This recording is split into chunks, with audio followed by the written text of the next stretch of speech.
Every year phones are getting quicker and quicker, but which one is fastest? The specs are the easiest place to start. The iPhone 6 is definitely down on paper with only a dual-core processor and 1GB of RAM compared to a 6-core chip and 3GB of RAM on the LG G4 and a whopping 8 cores on the Galaxy S6 Edge. Things aren't quite so simple, however. Kicking things off, we have the graphics benchmarks. These are mostly helpful for measuring gaming performance, but also affect how smooth the phones run in everyday use. First off, we have the 3D Mark Ice Storm Unlimited test, and here all three are reasonably well matched, although the Galaxy S6 Edge is the clear winner. Move over to GFX Bench Manhattan and things change up slightly, with the iPhone beating out the G4 in the off-screen test and easily winning over both in the on-screen test.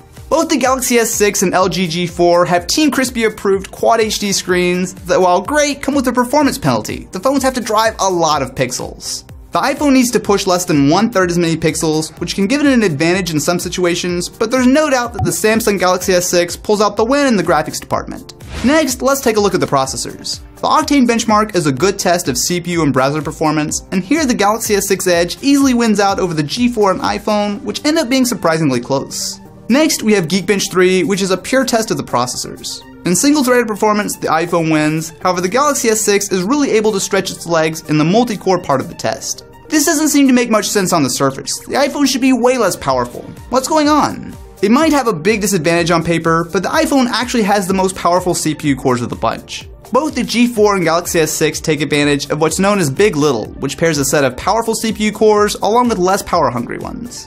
This allows the weaker cores to handle most basic usage, while being able to switch to the bigger cores when you need more performance. The G4 has only 2 of the more powerful A57 cores, where the Galaxy S6 has 4, but in real use it's rare to need 4 cores, much less 8. All that tech jargon means that for most tasks the iPhone is slightly faster, but having the extra cores when you need them gives the slight edge to the Galaxy S6. Having lots of performance is great, but if your battery immediately dies, it's not doing you much good. Here I turn to the GFX Bench battery test, which loops a complex 3D scene 30 times.